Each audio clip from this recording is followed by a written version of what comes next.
Welcome back to the Policy Review. If you've ever seen Senator John Kennedy in action, you know he doesn't hold back. And today's video is a perfect example. It's got tension, debate, some eyebrow-raising ideas on taxing the rich, and of course, Kennedy's signature sarcasm. Let's jump in. What do you define as rich?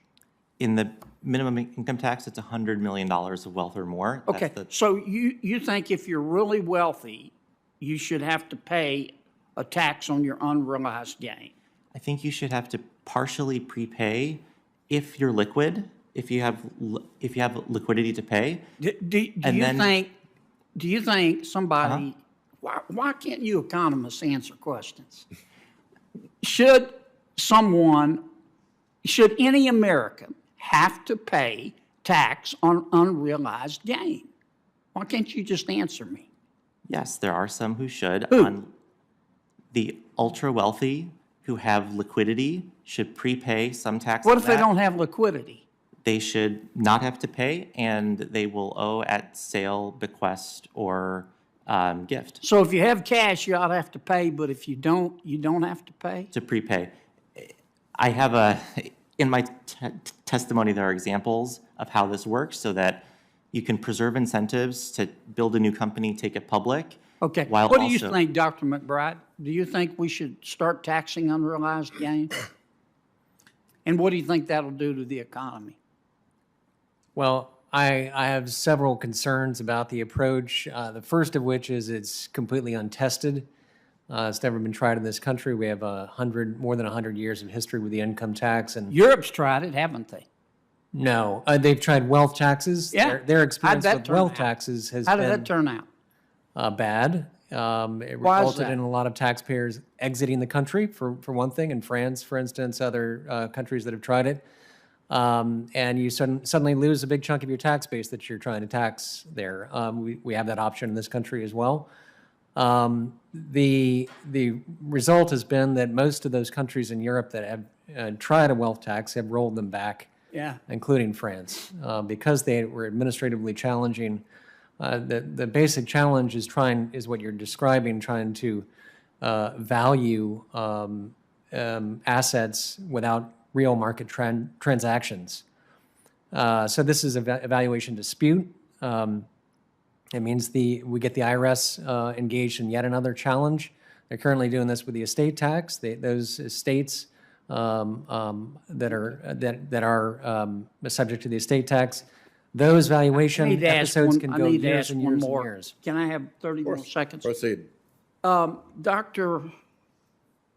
Is it Clausing? Clausing?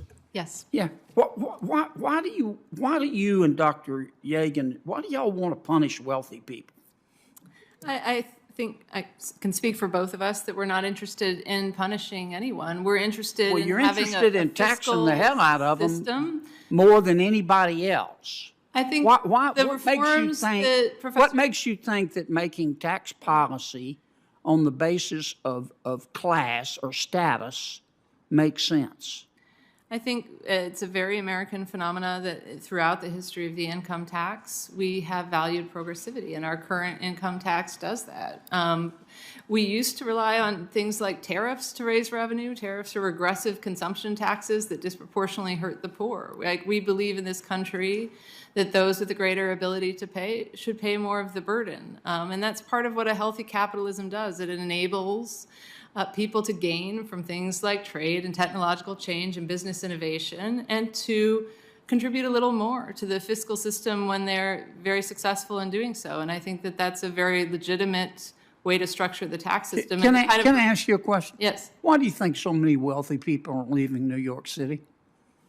New York City is, an incredible city of innovation, immigration, entrepreneurship. Yeah, but why are so many wealthy people leaving?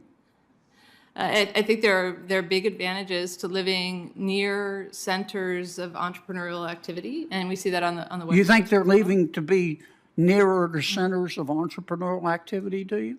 Well, I don't think there are a lot of people, fleeing New York City. That New York City has. Sure, there are. There are thousands. I mean, there've been study after study after study. Why are so many wealthy people leaving New York City? I think there's an enormous number of wealthy people who are in New York City and continue. But why are so many leaving? I can't speak to why particular people I can leave. tell you I why. know It's that- taxes. You know that as well as I do. It's I taxes. think if you look at the economic, Some of it's crime, but most of it is taxes. well, you know, People vote with their feet. The same reason that people are leaving California and moving to Austin. if you look at California, it's one of the most successful economies in the world, and it continues to be so. It attracts people. But they're as losing well. people.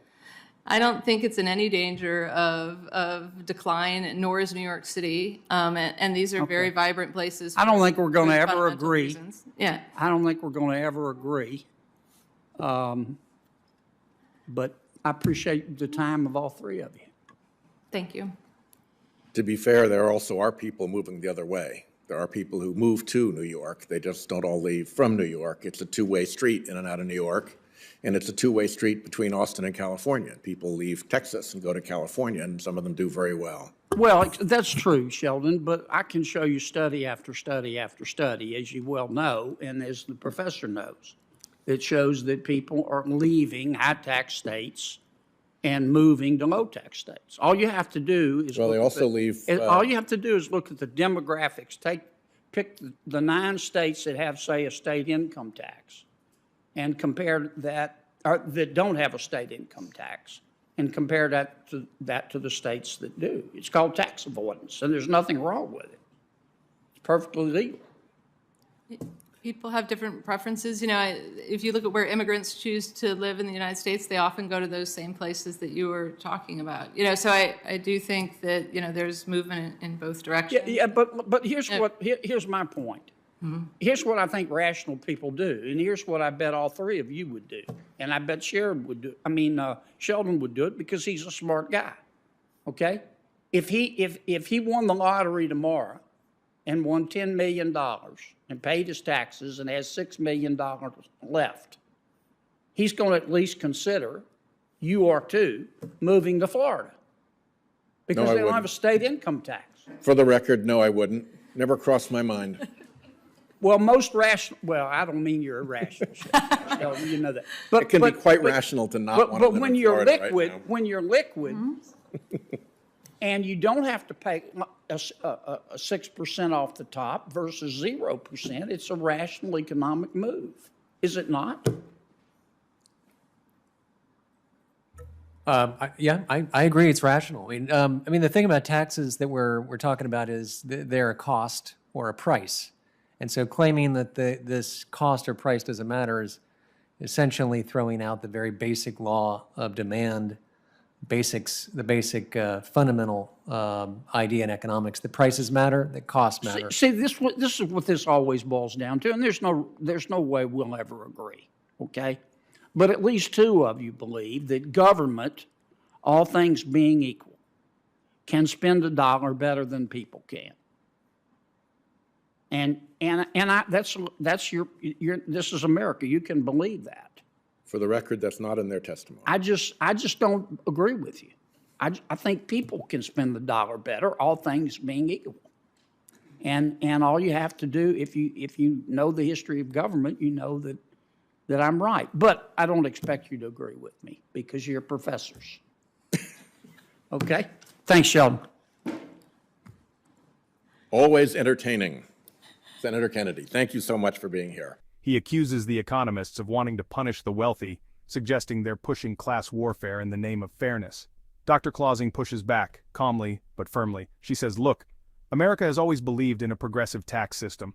People who've benefited the most from capitalism should give back a little more to help fund the system that made them successful. It's not about punishment, she says, it's about balance. Kennedy brings up the mass exodus of rich folks from high-tax states like New York and California. He claims people are fleeing to states like Florida and Texas to escape income taxes. The economists try to argue it's a mixed bag. People move for all kinds of reasons. But Kennedy doesn't let it go. Why do you think people are leaving New York? It's the taxes. They're voting with their feet. By this point, it's clear. This isn't just a policy debate. It's a full-on ideological clash. Thanks for watching the Policy Review.